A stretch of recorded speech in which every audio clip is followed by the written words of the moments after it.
Good morning, friends. Let's start our last session. We are going to complete our Unit 5 Workplace Ethics and Corporate Social Responsibility, Day 19. Syllabus ले लीजिए.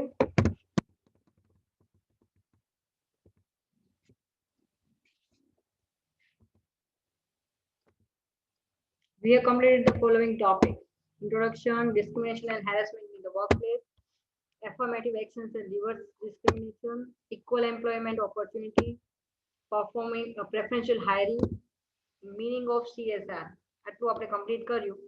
આજે આપણે ત્રણ topic last day complete કરશું, that is evolution of CSR, common indicators for measuring business social performance, reporting social responsibility measures in annual report. Start કરીએ evaluation of CSR ની.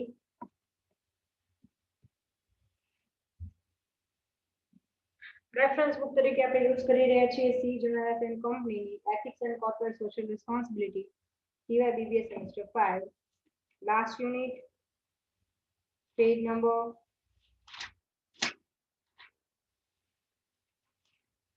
116 evolution of corporate social responsibility. The concept of CSR is very traditional in India. વર્ષો જૂની મતલબ કે હવે આપણે official નામ આપ્યું છે CSR. બાકી કોઈ પણ કોર્પોરેટ હાઉસીસ છે ઇન્ડિયાની અંદર સોશિયલ વર્ક છે એ કોમન વસ્તુ છે. મતલબ કોઈ પણ જે પૈસાવાળા કે હાયર ક્લાસ વર્ગ અપર ક્લાસ લોકો હોય છે, લોકો હંમેશા પોતે પોતાના કમાઈના અમુક ટકા રૂપિયા છે એ સારા કામમાં મતલબ કે સોશિયલ નોબલ કોઝ માટે યુઝ કરતા જ હોય છે. મતલબ એ ટ્રેડિશનલ વસ્તુ છે. હવે એને નવા નામથી આપણે ઓળખીએ છીએ. It was the responsibility of the giant organization to do something better for the society as they were using major resources of the society as a whole. મતલબ સોસાયટી પાસેથી જ રિસોર્સિસ મેળવીને એનો જ ઉપયોગ કરીને કોઈ પણ ઓર્ગેનાઇઝેશન આગળ આવે છે. તો એ ઓર્ગેનાઇઝેશનની રિસ્પોન્સિબિલિટી બની જાય છે કે જ્યારે પણ એ પ્રોફિટ ગેઇન કરે તો એમાંથી અમુક પર્સન્ટેજ છે એ સોસાયટીને રિટર્ન કરે. But after independence in India, the giant organizations were very little. શરૂઆત જ્યારે થઈ આપણા સ્વતંત્રતા પછી બહુ ઓછા આંગળીના વેઢે ગણી શકાય એવા giant organizations હતા. તેથી the word CSR had not got much recognition. એટલે એ લોકો પોતાને સોશિયલ વર્ક કરતા હતા પણ એમની ક્વોન્ટિટી એટલી ન હોવાથી એટલો બધો ફેમસ નહોતો થયો. Therefore, the responsibility of bringing welfare activities does not only lay on the government only, but together with them, the giant units earning a huge amount of profit should also contribute equally with the government to do something better for the society as a whole. મતલબ આજે માત્ર ને માત્ર સરકારની જવાબદારી નથી હોતી કે સમાજને આગળ લાવે, સમાજના બેકવર્ડ લોકોને આગળ લાવે, એ લોકોનું ડેવલપમેન્ટ કરે. એ સમાજ પાસેથી જ રિસોર્સિસ યુઝ કરીને આગળ આવનારા પ્રાઇવેટ સેક્ટરની પણ એટલી જ રિસ્પોન્સિબિલિટી ગણાય છે. Giant units earning huge amount of profit should also contribute equally with the government to do something better for the society as well. The evolution of corporate social responsibility can be seen gradually developing in India in the 4 different phases. તો અહીંયા જે કાંઈ પણ development થયું છે તો એ ડેવલપમેન્ટને 4 અલગ અલગ તબક્કામાં આપણે ડિવાઈડ કર્યું છે કે સૌથી પહેલા ઇનિશિયલ સ્ટેજ પર પરિસ્થિતિ આમ હતી, પછી આ રીતે ડેવલપમેન્ટ થયું, પછી આ રીતે. તો 4 અલગ અલગ તબક્કામાં આપણે એને ડિવાઈડ કર્યું છે. સ્ટાર્ટ કરીએ. આમાં ટોપિક આપણે જે સમજવાના છે એમાં છે વેરિયસ ફેસીસ, પછી લો ફોર CSR,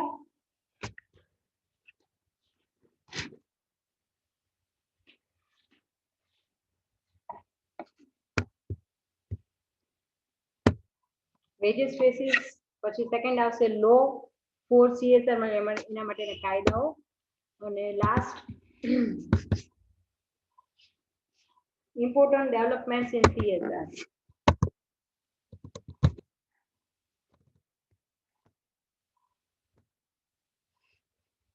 સ્ટાર્ટ કરીએ વેરિયસ ફેસીસ CSR ના. First page, page number 117. First phase, in the very first phase of CSR, giant businesses used to contribute some of their profits for their for the charity purpose, and used to build temples whereby the poor people would be given some benefits. मतलब કે પહેલા stage ઉપર વાત છે સ્વતંત્રતા વખતની, at the time of independence બહુ ઓછા લોકો હતા જે જાયન્ટ લેવલે બિઝનેસ કરતા હતા. એ લોકો પોતાના નફાનો અમુક પર્સન્ટેજ, મેં તમને વાત કરી એ પ્રમાણે નફાના અમુક ટકા ભાગ અલગ રાખતા હતા સારા કામ માટે, સોશિયલ કોઝ માટે, પણ મેક્સિમમ એ આ રૂપિયાનો ઉપયોગ અલગ અલગ સ્થાપત્ય એટલે કે મંદિરો બનાવવા માટે કરતા હતા. અને એ મંદિરની અંદર એ લોકો સાથે સાથે જે ગરીબ લોકો હોય એ લોકોને દાન દેવામાં, મતલબ ચેરિટી કરવા માટે યુઝ કરતા હતા. In short, in the first phase, the concept of CSR was closely related with the religious activity through which the welfare activities were being performed by the corporate business enterprises. मतलब પહેલા stage ઉપર CSR નો મતલબ એવો હતો કે તમે જે કાંઈ પણ સેવાનું કામ કરવા માંગો છો એને જે તે ધર્મ સાથે સાંકળીને એની સાથે જોડીને તમે અલગ અલગ સોશિયલ એક્ટિવિટી કરતા હતા. However, it has been observed that their efforts towards social as well as industrial development were not only driven by the selfless and religious motives, but also influenced by caste groups and political objectives. આ એવો time હતો કે જ્યારે રિલિજનની વાત આવે તો particular કાસ્ટના અલગ અલગ ટેમ્પલને તમે બનાવો છો તો એ પર્ટિક્યુલર કાસ્ટ પૂરતું જ લિમિટેડ રહેતું હતું, અથવા પોલિટિકલી કનેક્ટેડ હોય તો એના રિલેટેડ આ બધા ઇમ્પ્લિમેન્ટેશન થતા હતા. એટલે ઇન શોર્ટ ફર્સ્ટ ફેઝમાં સોશિયલ એક્ટિવિટી કરવામાં આવતી હતી, પણ કઈ રીતે તો કે માત્ર ને માત્ર રિલિજિયસ પર્પઝથી શરૂઆત થઈ હતી અને ક્યાંક ને ક્યાંક રિલિજિયસ કન્સેપ્ટ એમાં સંકળાયેલો હતો. એના પછી આવ્યું સેકન્ડ ફેઝ. સેકન્ડ ફેઝમાં શું કહે છે? The second phase of the evaluation of CSR practice in India was promoted and motivated after India's independence, and the major influence came from Mahatma Gandhi, who promoted trusteeship principle. એટલે અહીંયા first phase જે હતો એની વાત કરીએ તો independence વખતે અથવા independence પહેલાનો ટાઈમ, ઇન્ડિપેન્ડન્સ વખતે મહાત્મા ગાંધી આખા નવા કોન્સેપ્ટ સાથે આવ્યા હતા કે તમે ટ્રસ્ટીશીપ આખો નવો કોન્સેપ્ટ લાવ્યા. તો એમાં શું કઈ રીતે કરતા હતા? After independence, industrialization got momentum in India, and Mahatma Gandhi convinced Indian industrialists about their trusteeship role for the society. એટલે અહીંયા જ્યારે ઇન્ડિપેન્ડન્સની વાત થાય છે ત્યારે મહાત્મા ગાંધી છે અલગ અલગ ઈ ટાઈમ એવો હતો કે જ્યારે ભારતમાં ઇન્ડસ્ટ્રીયલાઇઝેશનની શરૂઆત થઈ અને લોકો એમાં ટ્રસ્ટ કરવા માંડ્યા કે ના આ મોટા પાયે આ વસ્તુ કરવા જેવી ખરી. તો ધીમે ધીમે અલગ અલગ પ્રકારના ઇન્ડસ્ટ્રીયાલિસ્ટ ઉદ્ભવ્યા, ઇન્ડસ્ટ્રી સ્થપાણી અલગ અલગ પ્રકારની, કારખાના ને બધી વસ્તુ આવી. ત્યારબાદ મહાત્મા ગાંધીએ ઇન્ડસ્ટ્રીયાલિસ્ટને કન્વિન્સ કર્યા કે તમે જે કાંઈ પણ રિલિજિયસ વર્ક કરો છો અથવા ચેરિટી કરો છો એમ કરવાને બદલે તમે ટ્રસ્ટીશીપ નો કોન્સેપ્ટ આપ્યો. હવે તમે અત્યારે જુઓ છો તો ફોર એક્ઝામ્પલ આપણે ગુજરાતની વાત કરીએ સુરેન્દ્રનગરની, તો જે કાંઈ પણ કોલેજીસ છે, એમપી શાહની વાત કરો, સીયુ શાહની વાત કરો, તો ઘણા બધા મોટા મોટા ટ્રસ્ટ છે કે જે લોકો પોતે ઇન્ડસ્ટ્રીયાલિસ્ટ હોવાથી પોતાના ઇન્ડસ્ટ્રીનો જે પ્રોફિટ થાય છે એનો અમુક પર્સન્ટેજ ભાગ અલગ ટ્રસ્ટના નામે ઉભો રાખે છે અને એ ટ્રસ્ટ જ અલગ અલગ પ્રકારની એક્ટિવિટી કરે. એમાં એજ્યુકેશનલ એક્ટિવિટી આવી જાય, સોશિયલ એક્ટિવિટી આવી જાય, હેલ્થ વેલફેરની એક્ટિવિટી આવી જાય, પણ બેનર એક ફિક્સ આવે કે આ પર્ટિક્યુલર ટ્રસ્ટ. તો ટ્રસ્ટીશીપનો કોન્સેપ્ટ મહાત્મા ગાંધીએ આપ્યો. Mahatma Gandhi believed that the present capitalist order should be converted into a egalitarian one. On one hand, giant units are earning huge profit and there is widespread poverty in India. मतलब ये time એવો હતો કે રૂપિયાવાળા થતા જતા હતા અને ગરીબો હંમેશા ગરીબ વધારે થતા જતા. Richest person are becoming more richer and poor person are becoming more poor. તો અહીંયા આ વસ્તુનો જે ગેપ વધતો ગયો એ ગેપ ઘટાડવા માટે આ કન્સેપ્ટ આપ્યો ગાંધીજીએ કે it is the responsibility of the state as well as of the giant units to contribute something out of their earning for the welfare and betterment of the society as a whole. Under Gandhiji's influence trust were established for schools and colleges. તો સૌથી પહેલા દરેકને એ વસ્તુ સમજાણી હતી કે education હશે, ભણતર હશે, ગણતર હશે તો તમે વધારે એજ્યુકેટેડ લોકો જેમ જેમ ઇન્ડિયાની અંદર માણસો વધશે એમ સારી સારી નોકરીઓ, સારા સારા બિઝનેસ એ લોકો કરી શકશે. તો સૌથી પહેલા એ લોકોએ પાયો શરૂઆત ક્યાંથી કરી? અલગ અલગ ટ્રસ્ટો બનાવ્યા, જે તે જાયન્ટ કંપનીઓએ પોતાના નામના અથવા એને પર્ટિક્યુલર કોઈ ચોક્કસ નામના, અને એ ટ્રસ્ટ દ્વારા એજ્યુકેશન લેવલે સ્કૂલ્સ અને કોલેજીસ એમના દ્વારા બનાવડાવવામાં આવી, જેની અંદર ફ્રી અથવા મિનિમમ ચાર્જીસથી લોકો એજ્યુકેશન મેળવી શકે. તો આ સેકન્ડ ફેઝમાં આખું કોર્પોરેટ સોશિયલ રિસ્પોન્સિબિલિટીનો અલગ જ કન્સેપ્ટ આવ્યો. તમે તમારા હાથે આપી દો રૂપિયા એમ નહીં, એક અલગ જ પ્રકારનો પર્સન્ટેજ પ્રોફિટ અલગ રાખવાનો, એ ટ્રસ્ટમાં ટ્રાન્સફર કરો, અને એ ટ્રસ્ટ છે એ કોઈ કોન્ક્રીટ સ્ટેપ લે જેની મદદથી એજ્યુકેશન બેઝિક જે સ્કૂલિંગ કહેવાય અને કોલેજીસ એના માટે એ લોકો પોતે કોન્ટ્રીબ્યુટ કરે.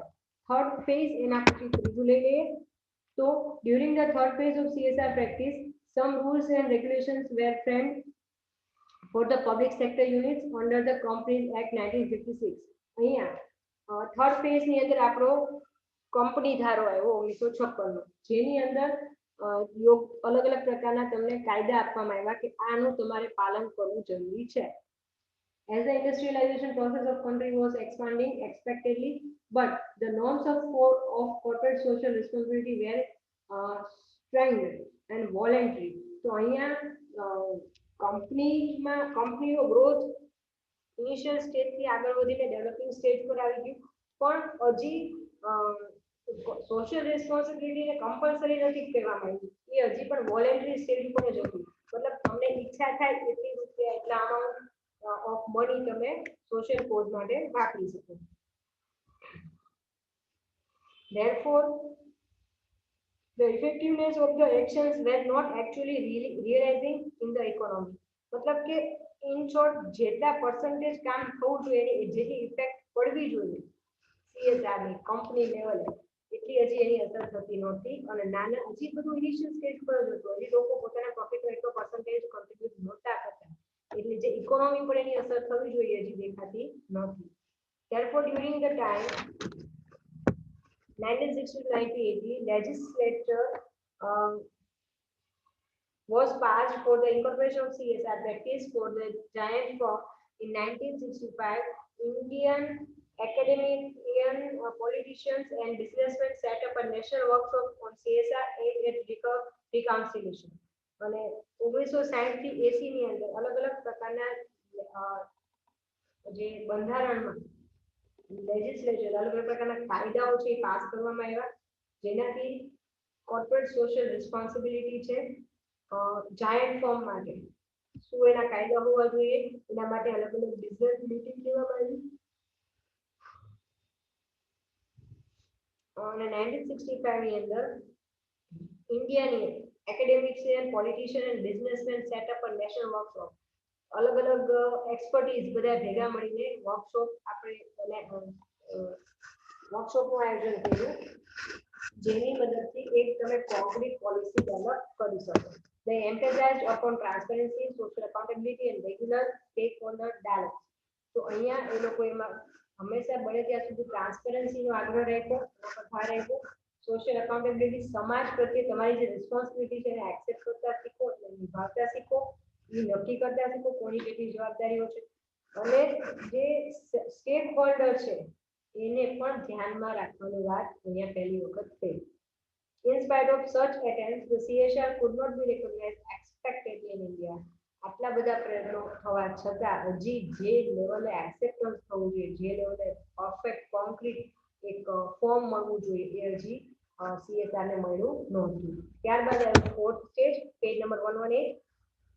After in the fourth phase in 1980, 1980 પછીના ગાળાને ફોર્થ ફેઝ ગણવામાં આવે છે. Large changes in India developmental activities were found from every side. હવે ધીમે ધીમે લોકો એક્ટિવ થવા માંડ્યા, અવેર થવા માંડ્યા પોતાના રાઇટ્સ માટે. કંપનીઓ પણ પોતે અવેર થવા માંડી પોતાની રિસ્પોન્સિબિલિટી ફૂલફિલ કરવા માટે. આફ્ટર ઇકોનોમિક રિફોર્મ ઓફ 1991, જે આપણે આર્થિક પરિવર્તન આવ્યું 1991 પછી, જે ઇન્ડસ્ટ્રીયલાઇઝેશન, લિબરલાઇઝેશનની પોલિસી આવી. Okay, the concept of industrialisation change and many previous restrictions in the various areas had been liberalized.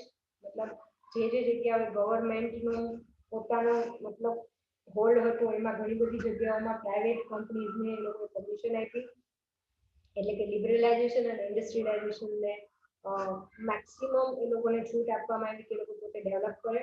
કારણ કે હવે સમજાઈ ગયું હતું કે માત્ર ગવર્મેન્ટ પોતે એફોર્ડ કરીને ક્યારેય ગ્રોથ નહીં કરી શકે, એ લોકોએ પ્રાઇવેટ સેક્ટરને પરમિશન આપવી જ પડશે. તો therefore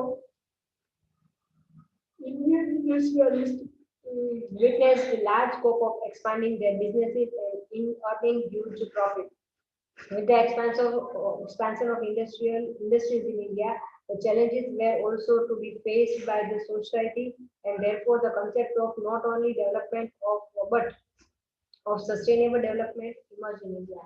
એટલે હવે મેક્સિમમ જે ગવર્મેન્ટ સેક્ટરનું હોલ્ડિંગ હતું એમાંથી લગભગમાં હોલ્ડિંગ છે એના પ્રાઇવેટ સેક્ટરમાંથી ઓપન કરવામાં આવ્યું. તો એની મદદથી જે ધીમું જે ગ્રોથ થતો હતો એને રેપિડ સ્પીડ પકડી હતી અને કન્સિસ્ટન્સી.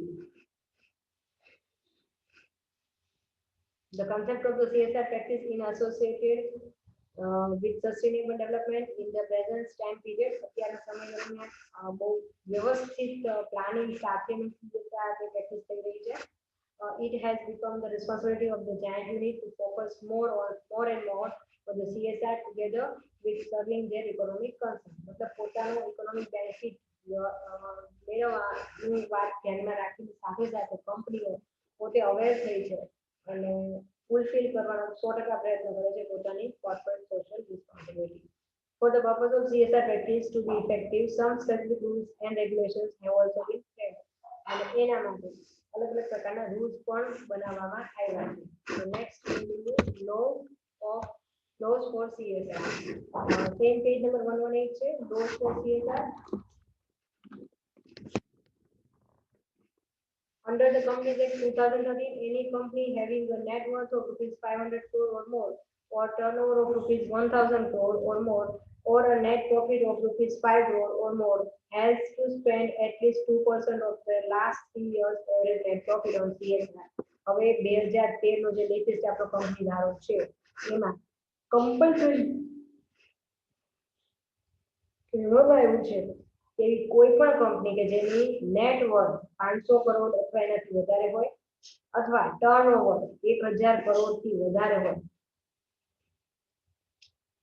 અથવા નેટ પ્રોફિટ 5 કરોડ અથવા તેનાથી વધારે હોય તો એમને મિનિમમ 2% અમાઉન્ટ પોતાના 3 વર્ષના એવરેજ નફાની છે એ CSR એક્ટિવિટીમાં સ્પેન્ડ કરવી જરૂરી છે. આ કીધું છે schedule 7 of the companies act 2013 as an amendment from time to time. The rules came into effect from 1st April 2014. એટલે અલગ અલગ કંપની ધારામાં 1956 થી શરૂ કરીને અત્યારે 2013 નો કંપની એક્ટ આવ્યો. તો ત્યાંથી તમે અત્યાર સુધીમાં ઘણા બધા કાયદાઓ આવી ગયા છે, પણ લેટેસ્ટ આ છે એટલા માટે માત્ર એમાં જે અપડેટ છે એમ કોટ કરવામાં આવ્યું છે. નેક્સ્ટ પોઈન્ટ લઈ લઈએ, ઇમ્પોર્ટન્ટ ડેવલપમેન્ટ ઇન CSR. તો સૌથી પહેલો point, after the economic reform in the country, considerable development of CSR practice has happened.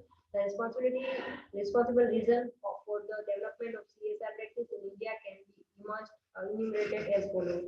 આ ઘણી બધી વસ્તુ ડેવલપ થઈ છે અને સૌથી એનું મહત્વ દર્શાવનાર રીતો હોય તો ડેવલપમેન્ટના સ્ટેપ્સ બધા અહીંયા તમને સમજાવવામાં આવ્યા છે. પહેલું છે increase in stack holders activism with the spreading of education awareness in the economy. The activism of the stakeholder has also increased remarkably. હવે જેમ જો અગાઉ જ વાત થઈ, સૌથી પહેલા શરૂઆત એજ્યુકેશનની થાય. જેટલું એજ્યુકેશન હોય, એજ્યુકેટેડ લોકો હશે એટલી જ અવેરનેસ વધવાની છે. તો એના લીધે જે સ્ટેક હોલ્ડર્સ હતા એ લોકો પોતે પોતાનું કન્ટ્રીબ્યુશન કોઈ પણ કંપનીમાં એમને કન્ટ્રીબ્યુશન આપવાનું વધારી દીધું. Therefore, the major stakeholders get aware about their rights and about the rules and regulations in the force. मतलब હવે લોકો કોઈ પણ જગ્યાએ ઇન્વેસ્ટમેન્ટ કરે છે તો માત્ર રિટર્ન નથી જોતા પણ એ કંપનીમાં એનું જે ઇન્વેસ્ટમેન્ટ છે એ સેફ છે કે નહીં અને પોતાને કયા કયા રાઇટ્સ છે એના વિશે પણ લોકો અવેર હોય છે. Under this situation, it has become compulsory for the corporate enterprises to stick to code of conduct of CSR practice. Otherwise, they would have to face the stakeholders, which might affect them running the business activities smoothly. તો હવે લોકો જો અજાણ હોય કોઈને પોતાના rights વિશે ખબર ન હોય તો તમારે મેનેજમેન્ટ કરવા ઈઝી રહે છે. તમે કોઈ પણ આન્સર આપશો તો એ લોકો તમારા પર વિશ્વાસ મૂકીને સાચું માની લેશે. પણ હવે લોકો અવેર થઈ ગયા છે પોતાના રાઇટ્સ માટે. તો તમે એક નાનકડી ભૂલ પણ કરશો તો તરત તમારે જવાબ દેવા માટે તૈયારી રાખવી પડશે. તો you have to be alert. તમારે પણ એલર્ટ રહેવું પડશે. Second point, code, standards, and indicators. There are numerous guidelines provided nationally as well as internationally for the adherence of the codes, standards, and indicators of the CSR practice for the companies. કોઈ પણ રાષ્ટ્રીય કે આંતરરાષ્ટ્રીય કંપનીઓ માટે જે તે દેશના કોડ, સ્ટાન્ડર્ડ અને ઇન્ડિકેટર્સ વિશે બહુ જ વ્યવસ્થિત અલગ અલગ પ્રકારની ગાઈડલાઇન્સ આપવામાં આવી છે. Having this many guidelines, one need to focus compulsorily for the betterment of CSR practice. આ તમામ પ્રકારની ગાઈડલાઇન્સ હોવાથી કોઈ પણ વ્યક્તિ ફોકસ કરી શકે છે, કરવું પડે છે. He has to focus, needs to focus compulsorily for the betterment of the CSR policy practices with the course of their business activities. Otherwise, they would have to face government interference for the same. એટલે હવે અલગ અલગ પ્રકારના company માટેના code, standard, indicator થઈ ગયા છે જે કાયદા સ્વરૂપે છે. કાયદાનું પાલન ન કરો તો તમારે ગવર્મેન્ટની સ્ટ્રિક્ટનેસને ફેસ કરવી પડે. Next point, value chain concept. Corporate social responsibility is nothing but the value chain of accountability. Stakeholders may hold companies accountable for the practice of their business activities throughout the entire value chain, with special focus on supplier, environment, labor, and human rights practice, etc. તો અહીંયા આખી chain આવે, બરાબર? એના related જે કાંઈ પણ stack holder છે એ લોકોનું કામ, મતલબ એ લોકોને જે કાંઈ પણ એમનું બેનિફિટ્સ છે કે એમના રાઇટ્સ છે એને કોમ્પ્રોમાઇઝ ન કરવું પડે એ ધ્યાન તમારે રાખવાનું રહેશે. Next point, transparency and reporting. Transparency, it has become imperative for the companies as per the standard to give proper disclosure of each and every activities being performed by them. અહીંયા કોઈ પણ કંપની છે એના owners, stack holders એના માલિકો છે જે company ચલાવતા નથી. એ લોકો અપોઇન્ટ કરે છે બોર્ડ ઓફ ડિરેક્ટર્સને ટુ રન ધ કંપની. તો એ લોકો કંપનીની ફાઇનાન્શિયલ જે એસેટ્સ છે એ ક્યાં ક્યાં વપરાણી એની નાનાથી માંડીને મોટી તમામ ટ્રાન્ઝેક્શન્સની કમ્પ્લીટ ડિટેલ અહીંયા એ લોકોએ રિપોર્ટ રેડી કરવાનો રહે છે.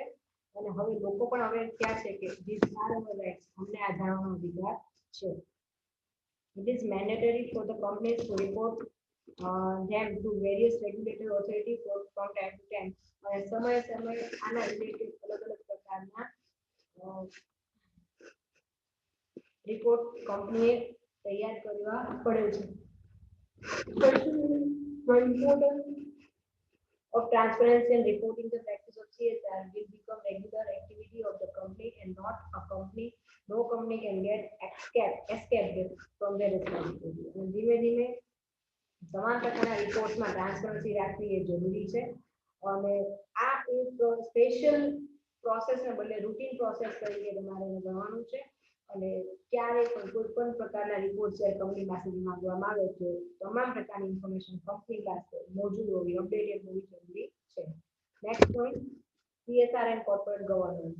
The importance of corporate governance is connected with the practice of the CSR.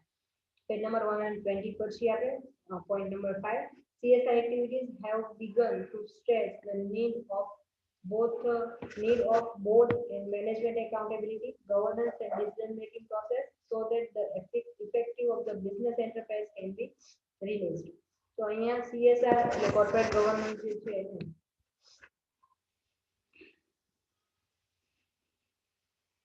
Fulfil કરવા માટે CSR એક્ટિવિટી ખૂબ જરૂરી છે. એનાથી મેનેજમેન્ટની પોતાની એકાઉન્ટેબિલિટી નક્કી થાય છે. ગવર્નમેન્ટ પોતે જો કમ્પ્લીટ ટ્રાન્સપરન્ટ કંપની કામ કરતી હશે, પોતાની રિસ્પોન્સિબિલિટી નિભાવતી હશે, તો એને ઇન્ટરફિયરન્સ ગવર્નમેન્ટ એટલું કરશે નહીં. તો એ વસ્તુ પર તમારે ધ્યાન આપવાનું. Next point, investors pressure market based incentives. CSR activity are viewed as transparency and reporting, which increase the trustworthiness of the business in terms of increasing their brand image in the corporate world. Therefore, the investors are expecting from their company to follow the CSR practices adequately so that the trustworthiness in the same can be enhanced and the benefits accrues to the investors as well as to the company. So અહીંયા investors જે છે એ લોકો પણ પોતે pressurise કરે છે ઓથોરિટીને કે તમે કંપનીની પોતાની જે સોશિયલ રિસ્પોન્સિબિલિટી છે એને ફૂલફિલ કરો અને એના લીધે માર્કેટમાં એની એક ઇમેજ બ્રાન્ડ ઇમેજ ક્રિએટ થાય છે અને એનો બેનિફિટ કંપનીને મળવાનો છે. આ ખ્યાલ ઇન્વેસ્ટર્સને હોવાથી ઇન્વેસ્ટર્સ ઘણી જગ્યાએ પોતે પણ આગ્રહ રાખતા હોય છે કે કંપનીની પોતાની એક સારામાં સારી CSR પોલિસી હોય. Last but not least, growth of IT sector. The growth of information technology in the present time period has forced the corporate enterprises to report the CSR practice from time to time so that the stakeholder can view it and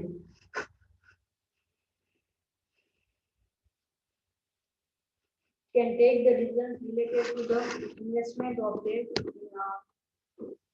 involvement of their investment in the company.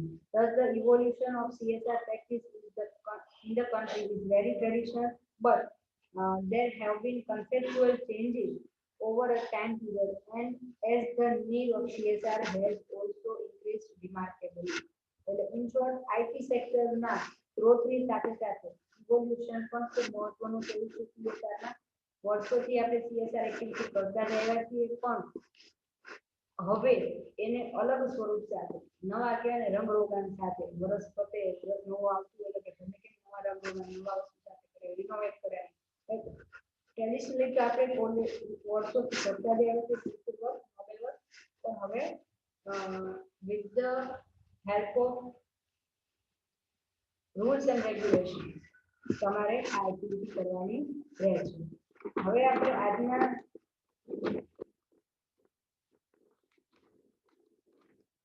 Topic આપણે complete કર્યો relation of CSR. Next એના પછીનો topic છે common indicators for measuring business social performance. Companies have their own norms and parameters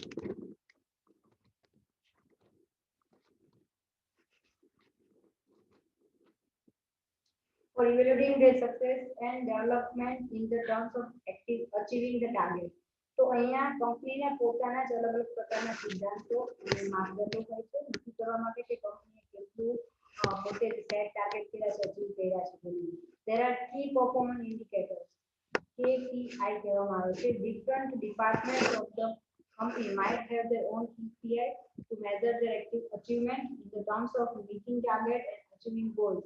KPI of marketing, sales and production, finance and HR department, HR management might differ from company to company, plus involving people and practitioner in a process of measuring KPI is very important task. એટલે અહીંયા KPI જે છે કી performance indicator એ દરેક company અથવા ડિપાર્ટમેન્ટે અલગ અલગ હોઈ શકે છે. એક કંપનીનો HR ડિપાર્ટમેન્ટના જે ઇન્ડિકેટર છે સેમ ઇન્ડિકેટર બી કંપનીના HR ડિપાર્ટમેન્ટમાં ન પણ હોઈ શકે, ઇન્ડિપેન્ડન્ટ અલગ સેપરેટ હોઈ શકે છે. For measuring business social performance, the common indicators that can be framed by the company can be enumerated as follows. તો સૌથી પહેલા શરૂઆત કરીએ ઇન્ડિકેટર્સ કે જે કંપની પોતાની સોશિયલ રિસ્પોન્સિબિલિટી નિભાવે છે કે નહીં.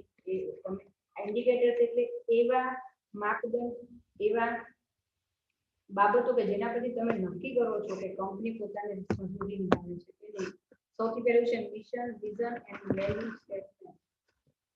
કોઈ પણ કંપની છે એની સ્થાપના જ્યારે પણ કરીએ છીએ ત્યારે એનું મિશન અને વિઝન હંમેશા અગાઉથી પ્રી સેટ હોય છે. તો આ જે પ્રીસેટ મિશન વિઝન છે એના વિશે આપણે જોઈ લઈએ. Page number 121. The best indicator of the performance of the business enterprise is the paradigm that they have set for the success of the business. मतलब સૌથી પહેલી વાત કોઈ પણ ધંધાની વાત થતી હોય બિઝનેસની કોર્પોરેટ હાઉસની તો સૌથી પહેલા એનો એમ શું હોય છે ટુ ગેઇન પ્રોફિટ સક્સેસ મેળવવી કોઈ પણ ધંધાની અંદર. The CSR practice gets very clear from the mission, vision and value statement of the business enterprise, but the determination of the mission, vision and value statement is the one task and the most important task is to stick to the above determination that the company has determined. So અહીંયા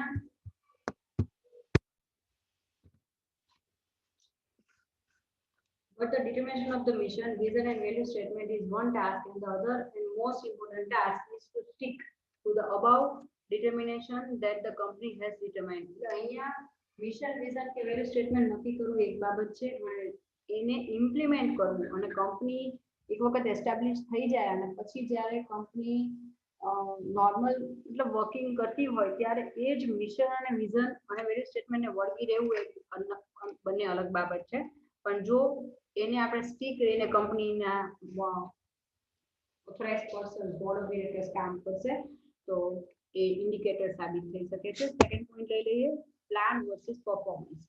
For measuring business social performance, the evaluation of the plan for the purpose of CSR should be evaluated with the performance from time to time. There must be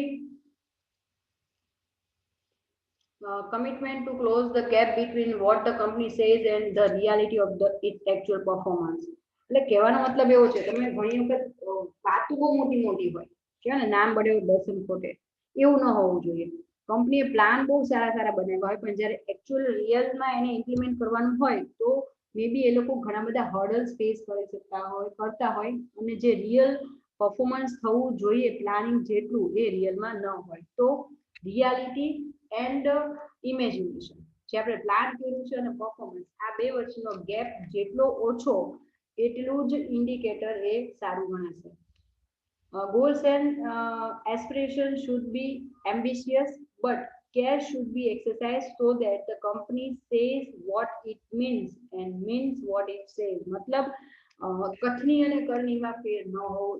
કંપનીએ જે commitment આપ્યા છે જે વાયદા કર્યા છે જે એને એ ફૂલફિલ કરી શકે मतलब વાયદા એવા કરો કે જે તમે નિભાવી શકો અને નિભાવો એ જે તમે વાયદો કર્યો હોય. मतलब says what it means what it says. मतलब જે કીધું છે એ કરે અને જે કરે છે એ જ કીધું હોય બીજું કાંઈ કીધું ન હોય. Third point, management structure. For the effective performance of the CSR practice, the role of the management structure is inevitable. Management structure એકદમ perfect તમારું planning વાળું હોવું જોઈએ. The management should constitute different committees including CSR committee for the effective functioning of every aspect of the company and the chances of manipulating or fraud can be curbed to the considerable extent. मतलब અહીંયા management structure છે એમાં આખું corporate social responsibility નિભાવવા માટેની અલગ committee બનાવવામાં આવે. જે કમિટી છે એ પોતે એટલું વ્યવસ્થિત કામ કરે કે જેથી કરીને તમે જે મેનિપ્યુલેશન છે એ તમે અમુક એક્સટેન્ટ સુધી એને અટકાવી સકો છો. Next one, with the continuous focus of the management activity related to CSR and the every other aspect, the gap in such activity can be constructively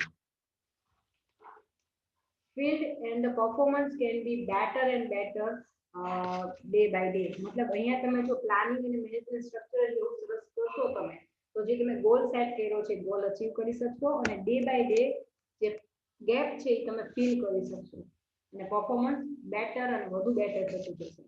next point, long term strategic planning.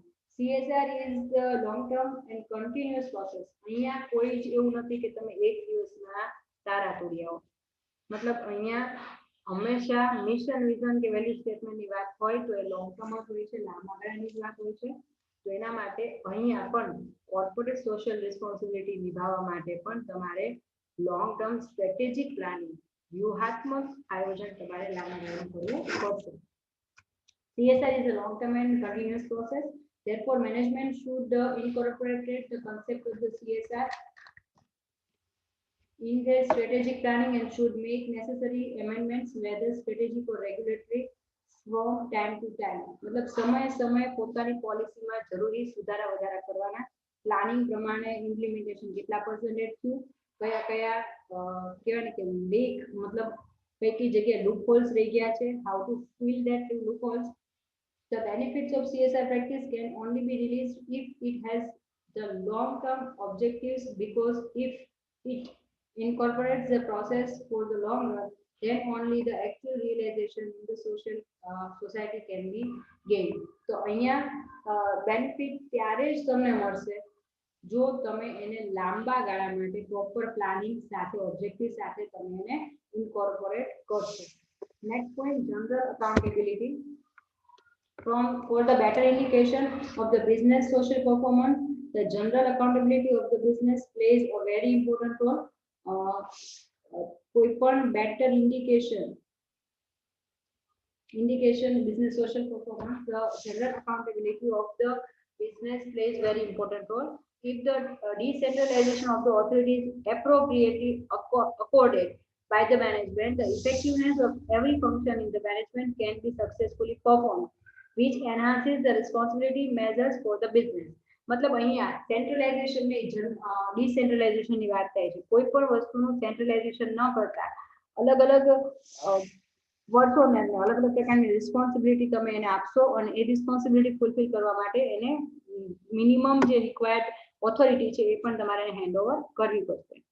In short, the management should accord equal priority to every stakeholder of the business to get better performance evaluation. તો અહીંયા દરેક વ્યક્તિને proper responsibility અને એ responsibility fulfil કરવા માટે ના equal rights તમે જ્યારે આપશો તો એ તમે નક્કી કરી શકશો કે તમને આ કામ સોંપ્યું હતું, તમારી રિસ્પોન્સિબિલિટી છે, અકાઉન્ટેબિલિટી તમારી છે, કામ થયું છે તો ક્રેડિટ તમને, કામ નથી થયું તો you have two give answer for that.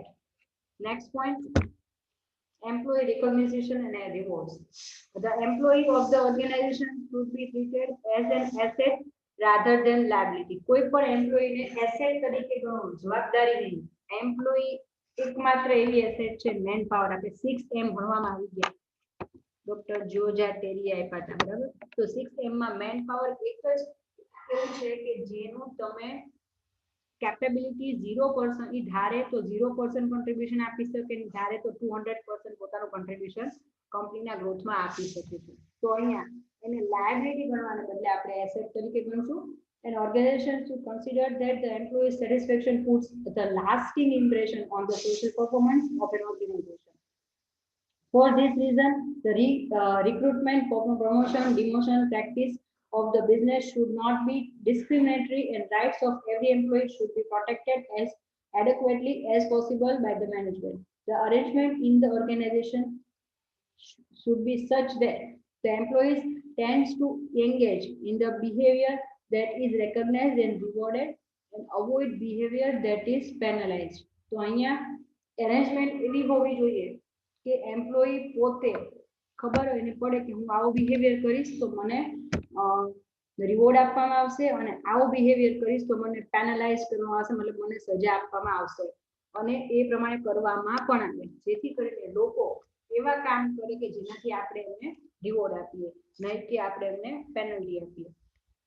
Next point, CSR reporting. For the transparent measurement of the business social performance, the business should better report it from time to time through proper channels so that the stakeholders can respond towards the concern CSR practice, and on seeing the review of the stakeholder, the performance can be improvised too from time to time. એટલે અહીંયા સમય સમય આ જે કંઈ પણ activity કરવામાં આવે છે એનું time to time proper channel દ્વારા, પ્રોપર વ્યક્તિઓ દ્વારા રિપોર્ટિંગ થવું જોઈએ. એ રિપોર્ટિંગના બેઝ ઉપર આગળ જે સ્ટેક હોલ્ડર્સ છે એ પોતાનો ઓપિનિયન નક્કી કરશે અને જે કંઈ પણ ચેન્જીસ કરવા છે તો એના માટેનું સોલ્યુશન એ લોકો આપશે. Next, leadership or pioneering role. The CSR practice have become so common and have been made mandatory for the companies come under the provisions for the CSR as per the Companies Act 2013. Companies having huge share The market are forced to keep their prestige continuous and would like the value addition with the passage of time. Here it becomes very important for such companies to compete for keeping their market position intact from their competitors. Otherwise, they would lose their leadership position and would incur huge loss in that regard. તો અહીંયા companies એક્ટની અંદર CSR માટેના proper provision આપવામાં આવેલા છે અને એ compulsory છે દરેક કંપનીઓ માટે.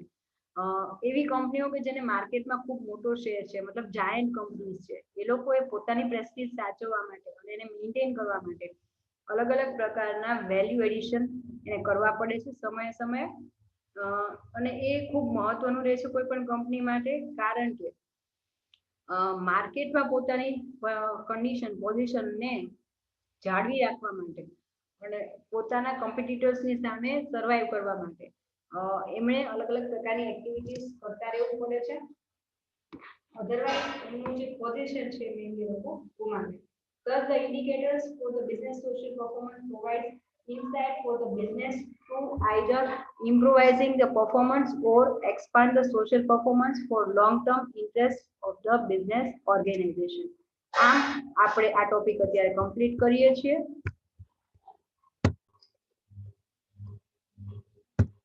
So let's continue with the last topic of our syllabus in week 5, that is reporting social responsibility measures in annual report. Page number 123. Social changes occurs on accounts of scientific research, level of education, mixed culture, etc. Political and economic factors also play a significant role in bringing about changes in the outlook of people. Swachh Bharat concept is very good, but local community of urban and rural areas has to accept it and understand its wider implications.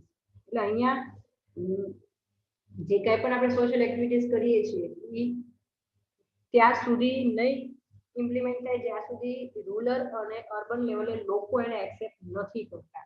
Example આપ્યું છે સ્વચ્છ Bharat concept ખૂબ સારો છે કે જ્યાં ત્યાં ગંદકી કચરો આપણે કરવો જોઈએ નહીં, ઓકે, બટ જ્યાં સુધી લોકો એને એક્સેપ્ટ નહીં કરે તમે એને ઇમ્પ્લિમેન્ટ કરી શકશો નહીં.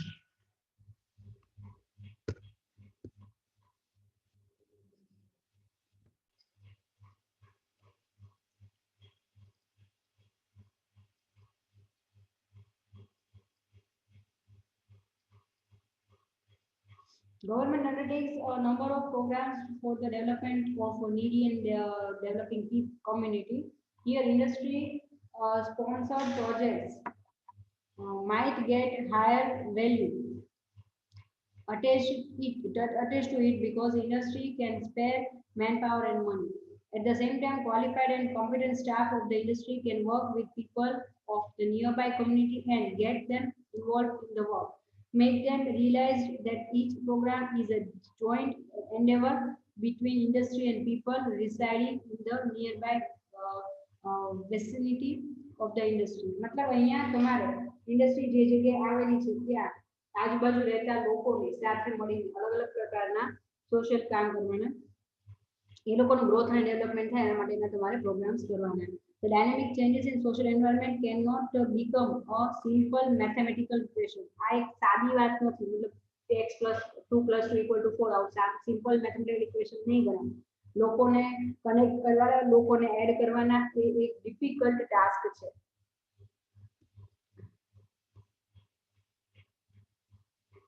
One of them is how to measure CSR activity and programs. અને સૌથી મોટું અઘરી વાત એ છે કે કઈ કંપનીએ કેટલા ટકા શું કામ કર્યું, પોતાની જવાબદારી નિભાવી એને મેજર કરવું, માપવું, એ ડિફિકલ્ટ ટાસ્ક છે. In today's world, relevance of any program and its success is measured by its outcome. કોઈ પણ કાર્ય છે એની સક્સેસ એના પરિણામ પરથી નક્કી થતી હોય છે. Success of any program carried out for the upliftment and betterment of a community is judged by its content analysis. અને અહીંયા કોઈ પણ પ્રોગ્રામ છે જે અપલિફ્ટમેન્ટ અને બેટરમેન્ટ કમ્યુનિટી માટે, કમ્યુનિટીના સારા માટે, ડેવલપમેન્ટથી બેટરમેન્ટ માટે કરવામાં આવ્યો છે એ એના રિઝલ્ટ પરથી અથવા એના કન્ટેન્ટના એનાલિસિસ કરવા પરથી આપણને મળે છે. How many people are covered under the program? કેટલા લોકોને આ પ્રોગ્રામનો લાભ મળ્યો છે, how many people actually participated got involved and received the benefit from such programs. મતલબ કેટલા લોકોને કવર કરવામાં આવ્યા છે, નંબર ઓફ પીપલ, કેટલા લોકોને આનો બેનિફિટ મળ્યો છે. It would be social, economic, intellectual, cultural and emotional development of the people staying nearby the industry, and beneficiary of the program would be the live participant from the community, guided by the highly motivated, competent and qualified people from the industry. मतलब અહીંયા એક unqualified જે લોકો છે, જાહેર જનતા એક, અને એક જે ઇન્ડસ્ટ્રીના માણસો છે, ક્વોલિફાઈડ છે, કોમ્પિટન્ટ છે, નોલેજેબલ પર્સન્સ છે, એ લોકો બંને સાથે મળીને એક સહિયારો પ્રયત્ન કરશે, જેથી કરીને નિયર બાય જે કાંઈ પણ કોમ્યુનિટી કે સમાજ છે ઇન્ડસ્ટ્રીની આજુબાજુમાં એનું પણ ગ્રોથ ડેવલપમેન્ટ થાય.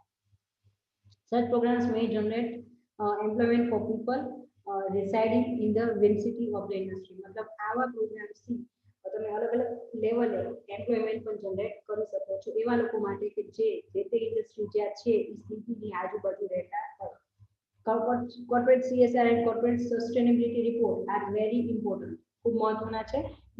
Indian corporate follows GRT, Global Reporting Initiative guidelines to prepare the sustainability report. CSR can be measured in many ways. Page number 124. નીચેના अलग अलग रीते તમે એને માપદંડ તરીકે લઈ શકો છો. પહેલું છે directly looking at income and expenditure report or the statement. मतलब જે કંઈ પણ એક્ટિવિટી પાછળ ખર્ચા કરવામાં આવ્યા છે એ ખર્ચા માટેનું ફંડિંગ ક્યાંથી આવ્યું એનો રિપોર્ટ તમે જુઓ છો. Cost incurred on CSR program and activity. કોઈ પણ એક્ટિવિટીને હેન્ડલ કરવા માટે કેટલો ખર્ચો કોસ્ટ થાય છે. Benefits to local community with reference to overall development of the community. Local કમ્યુનિટીને કેટલો બેનિફિટ મળ્યો એ પણ માપદંડ તરીકે લઈ શકાય છે. Corporate social responsibility cannot be equated with social marketing. CSR is totally dedicated to use of the company's resources and manpower towards the meeting and need of social upliftment and development of the community at large, while social marketing deals with the changing attitude and opinion of people residing in nearby community pertaining to certain unacceptable norms and attitudes. So અહીંયા CSR છે ઈ અને social marketing આ બંને અલગ concept છે. Social marketing છે ઈ લોકો સુધી તમારું કામ પહોંચાડવાનું છે, અને CSR માં લોકો એક્સેપ્ટ કરે કે ના આ વર્ક આ કામ છે એ અમારા ડેવલપમેન્ટ માટે છે અને એનાથી લોકોનું ડેવલપમેન્ટ થાય. તો આ બંને વસ્તુ અલગ અલગ છે. For example, some communities do not allow women to do particular task, considering it as a masculine job. Women during periods are not allowed to enter into kitchen, and now norms have changed to such an extent women are allowed to enter into prohibited areas of the temple also. એટલે પહેલાના જમાનામાં એવું હતું કે ladies હોય તો એ લોકોનો જે પીરિયડ ટાઈમ હોય એ ટાઈમે એ લોકોને રસોડામાં પણ એન્ટર થવા દેવા નહોતા આવતા. હાલની તારીખમાં પણ ઘણા બધા ઘરોમાં ટ્રેડિશન અમુક ધર્મમાં પણ એ ટ્રેડિશન છે કે જ્યારે એ લોકોને પીરિયડ્સમાં હોય ત્યારે એ લોકોને અલગ રહેવાનું, અલગ રૂમમાં એમને રહેવાનું, એમના જમવાનું અલગ આપવામાં આવે, એમને કિચનમાં નહીં આવવાનું, ઘરના બાકીના ભાગમાં એ લોકો જઈ ના શકે. એક લિમિટેડ એરિયામાં જે લોકો 2-3-5 દિવસ જે કહેવાય ને તમારે એ રહેવાનું આવે. પણ હવે આ સિનેરિયો ચેન્જ થવા માંડ્યું છે. લોકોના માઇન્ડસેટ કે ટ્રેડિશન ચેન્જ થવા માંડ્યું છે. ઘણા બધા મંદિરોમાં પણ હવે આ ટાઈમ દરમિયાન પણ લેડીઝને એલાઉ કરવામાં આવે છે કે લોકો આવીને દર્શન કરી શકે. પણ આ હજી 10% છે. CSR touches every nook and corner of India. અહીંયા કોર્પોરેટ સોશિયલ રિસ્પોન્સિબિલિટી ભારતના ખૂણે ખૂણા સુધી પહોંચાડવાનો પ્લાનિંગ છે. Every industry where small or big initiate CSR perspectives. દરેક નાની કે મોટી ઇન્ડસ્ટ્રી પોતાની રીતે નાનું મોટું રીતે કોન્ટ્રીબ્યુશન આપીને ફંડિંગ કરીને આ એક્ટિવિટી કરવાનો પ્રયત્ન કરી રહી છે. In spite of legal requirements, Indian companies are interested to go beyond what is required and provide variety of programs relating to corporate social responsibility. अलग अलग પ્રકારના legal requirements હોવા છતાં પણ આ ગૂંચવણી મતલબ કે કોમ્પ્લિકેશન્સ હોવા છતાં પણ લોકો મતલબ ઇન્ડિયાની જે ભારતની જાયન્ટ કંપનીઝ છે એ પોતાની રિસ્પોન્સિબિલિટી નિભાવવા માટે બિયોન્ડ ધ લિમિટ એ લોકો તૈયાર છે કામ કરવા માટે. Every citizen is taken care of by providing multifarious activities. Again, it is a joint endeavor of management, worker, government, local public, voluntary welfare agencies, etc. આ એક કોઈ એક વ્યક્તિ કે એક સંસ્થાનું કામ નથી, આ એક જોઈન્ટ એફર્ટ્સ છે કે જેની અંદર ગવર્મેન્ટ પણ ઇન્વોલ્વ થશે, લોકલ કોમ્યુનિટી પણ એન્ટર થશે, પીપલ સામાન્ય પબ્લિક પણ એમાં ઇન્વોલ્વ થવાની છે અને બટ ઓબ્વિયસ છે ઇન્ડસ્ટ્રી પોતે પોતાનું મેનેજમેન્ટ તો ઇન્વોલ્વ થશે જ. મતલબ કે આ એક જોઈન્ટ એફર્ટ છે, એન્ડેવર કહી શકાય એને. It reminds us of a Gujarati proverb, જાજા હાથ રળિયામણા. એટલે કહેવત છે ને ગુજરાતની કે જાજા હાથ રળિયામણા, મતલબ એક વ્યક્તિ કામ કરતું હોય એના કરતા એકથી વધારે લોકો ભેગા મળીને કોઈ કામ કરે તો હાથ વધે છે. તો જાજા હાથ ભેગા મળીને કામ કરશે તો કામ સારું થશે અને ઝડપથી થશે. It means many hands give better, beautiful look to the program. CSR initiatives are touching child welfare. શરૂઆત ક્યાંથી થાય છે? એ લોકો જે સૌથી વધારે બાળ મૃત્યુ દર આપણો વધારે છે ભારતમાં, બરાબર, કમ્પેરિંગ ટુ અધર કન્ટ્રીઝ.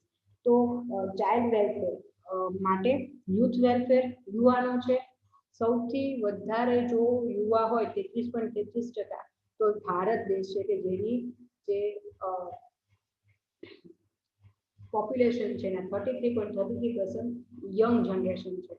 તો એ લોકોને યોગ્ય મોટિવેશન આપવું, યોગ્ય એ લોકોને ઓપોર્ચ્યુનિટીઝ આપવી ટુ ડેવલપ ધેમસેલ્ફ, એટલે કે યુથ વેલફેર, સિનિયર સિટીઝન્સ માટેની હેલ્થ માટેના અલગ અલગ એક્ટિવિટી કરવી, લોકલ કમ્યુનિટી પીપલ, આ તમામ પ્રકારના ફિલ્ડ એવા છે કે જ્યાં ડેવલપમેન્ટની સપોર્ટની જરૂર છે, etc. Rather, the different company provide CSR program with different perspectives. To notify few activities, programs touch infant mortality rate, vaccination of all types as a protective health care program. मतलब આ રીતે અલગ અલગ એક્ટિવિટીઝ કરી રહ્યા છે. Vaccination free of charge એ લોકો આપે છે.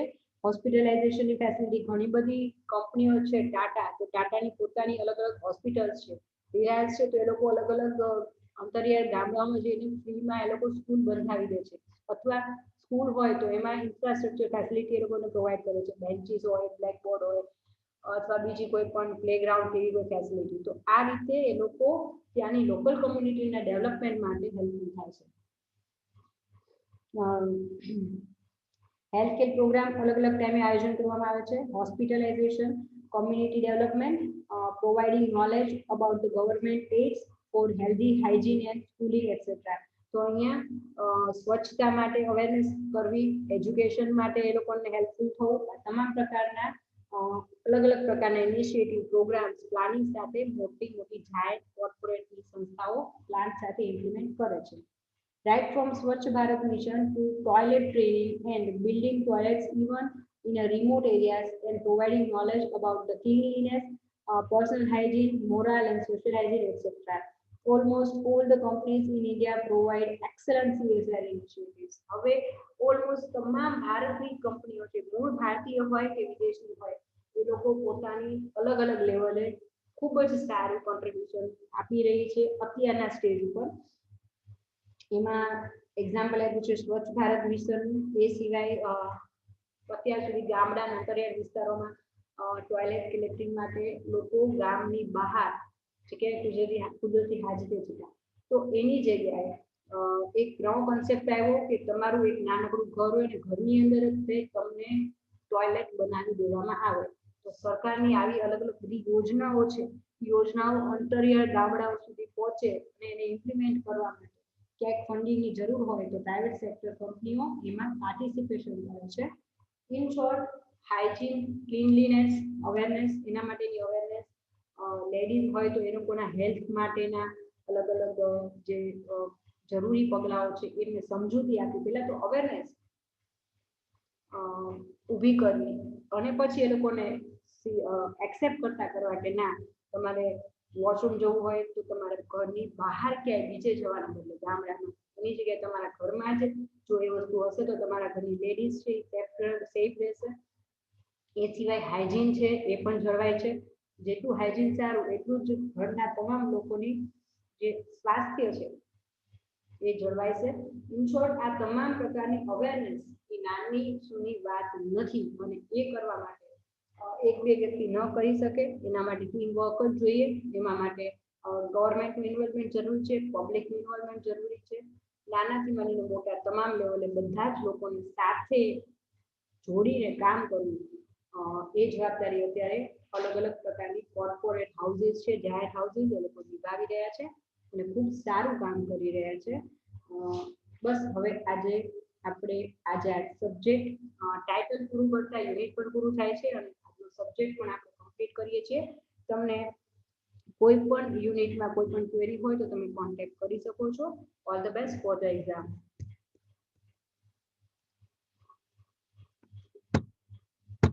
સેશન લેક્ચર સિલેબસ પૂરો કરીએ છીએ. Have a great day ahead. Stay safe, stay at home.